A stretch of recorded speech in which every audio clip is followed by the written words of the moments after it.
বর্তমান যে প্রেক্ষাপট, এই প্রেক্ষাপটে জাতীয় পার্টি হচ্ছে একমাত্র বিরোধী দল, বাকি সবাই হচ্ছে সরকারি দল।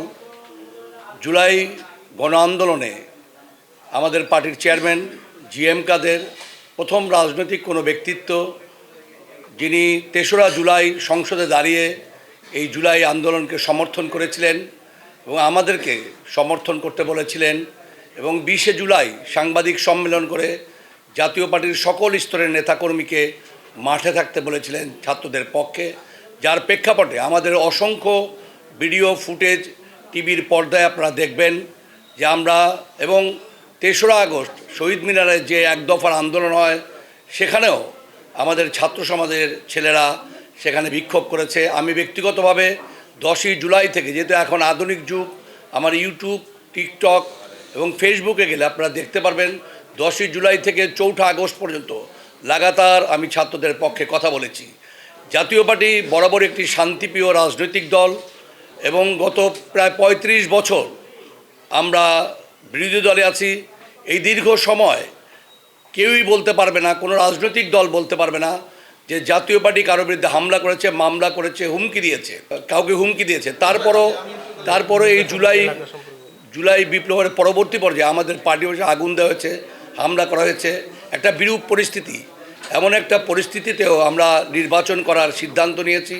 যেহেতু একটা গণতান্ত্রিক আমরা রাজনৈতিক দল, 9বার এ পর্যন্ত আমরা নির্বাচন করি, প্রতিটি নির্বাচনে আমরা অংশ নিয়েছি, সেটা সংসদ নির্বাচন হোক, মেয়র নির্বাচন হোক, উপজেলা স্থানীয় নির্বাচন হোক।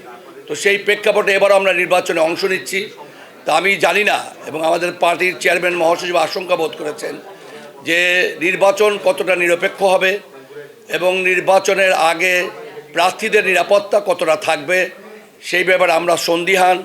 আমরা নির্বাচনের ক্যাম্পিং করতে গেলে আমরা মবের শিকার হই কিনা, আমাদের বাড়িঘরে হামলা করা হয় কিনা, আমাদের যে সমর্থক তাদের বাড়িঘরে হামলা হয় কিনা, এগুলো ব্যাপারে আমরা যথেষ্ট সন্দিহান। তো নির্বাচন আমি জমা দিয়েছি আজকে। এরপর আমরা যখন ক্যাম্পিংয়ে নামবো, আমরা নির্বাচনী কার্যক্রম শুরু করব, তখন আমরা অনুভব করতে পারবো যে নির্বাচন বাংলাদেশে আদৌ নিরপেক্ষ হবে কিনা, ভোটের অধিকার মানুষ ফিরে পাবে কিনা। যে ভোটের অধিকারের জন্য দীর্ঘ 17 বছর দেশের মানুষ সংগ্রাম করেছে। রাতের ভোট দিনের ভোট রাতে হয়ে যায় কিনা, ইঞ্জিনিয়ারিং হয় কিনা, এই সব কিছুই বর্তমান সরকার এবং নির্বাচন কমিশনকে দেখতে হবে। আমরা আশাবাদী একটি সুষ্ঠু নির্বাচন হবে, যে নির্বাচনের মাধ্যমে যে দলই ক্ষমতা আসুক না কেন তারা জনগণের কথা বলবে, জনগণের জন্য কাজ করবে। এই জন্যে আমরা নির্বাচন করতেছি না। 14 নির্বাচন জাতীয় পার্টি অংশ নেয়নি। তার কারণ হচ্ছে যে জাতীয় পার্টির চেয়ারম্যান হচ্ছে পল্লীবন্ধু হোসেন মোহাম্মদ এরশাদ। ওই নির্বাচনে জাতীয় পার্টির যে চেয়ারম্যান তাকে হসপিটালে নিয়ে বন্দি করা হয় এবং রহস্যের সাথে মাধ্যমে কিছু প্রার্থীকে দিয়ে 30-32টা আসনে নির্বাচন হয়। পল্লীবন্ধু হোসেন মোহাম্মদ এরশাদের নির্দেশে 265 থেকে 270 জন প্রার্থী, সেখানে আমিও ছিলাম, আমরা প্রত্যাহার করি এবং সেই নির্বাচন কিন্তু কোনো অবস্থাতে এরশাদ সমর্থন করেন এবং এরশাদ সাহেব কিন্তু যে ওত নিয়েছিলেন সেটাও কিন্তু 2 মাস পর নিয়েছিলেন, সাথে সাথে কিন্তু নেননি। দেশের প্রেক্ষাপট, দলের প্রেক্ষাপট, আমাদের দলের বিভাজনের তৈরি করা হয়েছে, দলকে ভেঙে ফেলা হয়েছে, এমন একটা পরিস্থিতিতে বাধ্য করা হয়েছে এবং এর পরবর্তী পর্যায়ে যে স্থানীয় নির্বাচন, মেয়র নির্বাচন, উপজেলা নির্বাচন সকল এবং ওই 14 নির্বাচনে কিন্তু ইসলামী ঐক্যজোট অংশ নিয়েছে। প্রায় 30টি রাজনৈতিক দল অংশ নিয়েছে, তাদের কোনো দোষ নাই, শুধু দোষ জাতীয় পার্টির। আরেকটা হচ্ছে যে এরপর সকল দল নির্বাচনে অংশ নিচ্ছে, 18 নির্বাচনে বিএনপি সহ সকল রাজনৈতিক দল অংশ নিচ্ছে। তো সেগুলো দোষ নাই, শুধু আমরা নির্বাচন করলে দোষ। আপনাদেরকে প্রেক্ষাপট ও অবস্থান বুঝতে হবে যে জাতীয় পার্টি সরকারি যারাই এসেছে তারাই জাতীয় পার্টির নির্মম নির্যাতন, অত্যাচার, দলকে ভাঙ্গার চেষ্টা করা হয়েছে।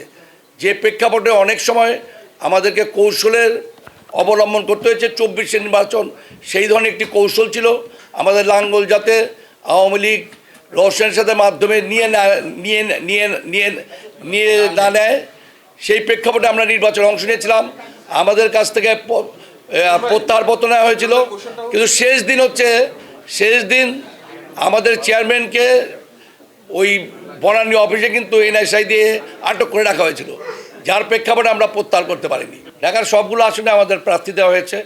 মাঠে থাকতে পারবো কিনা সেটা আপনারা দেখবেন, আপনারা তো সাংবাদিক, আপনারা বিবেক দিয়ে সব কিছু দেখবেন। শুধুমাত্র দলের মহে আবদ্ধ হয়ে আপনারা যদি ভাগ হয়ে যান, এই সাংবাদিক এই দল, এই সাংবাদিক এই দল, জাতীয় পার্টি আছে দুর্বল একটি দল, তার উপর নির্যাতন করি, তার বিরুদ্ধে লিখি, সেটা হলো ভিন্ন জিনিস। আমরা না, আপনারা তো সবাই এরকম না। অবশ্যই দেশপ্রেমিক বিবেকবান সাংবাদিক আছে বলেই বাংলাদেশ এখনও টিকে আছে, সরকারের বিরুদ্ধে কথা বলা হচ্ছে। আপনাদের ধন্যবাদ।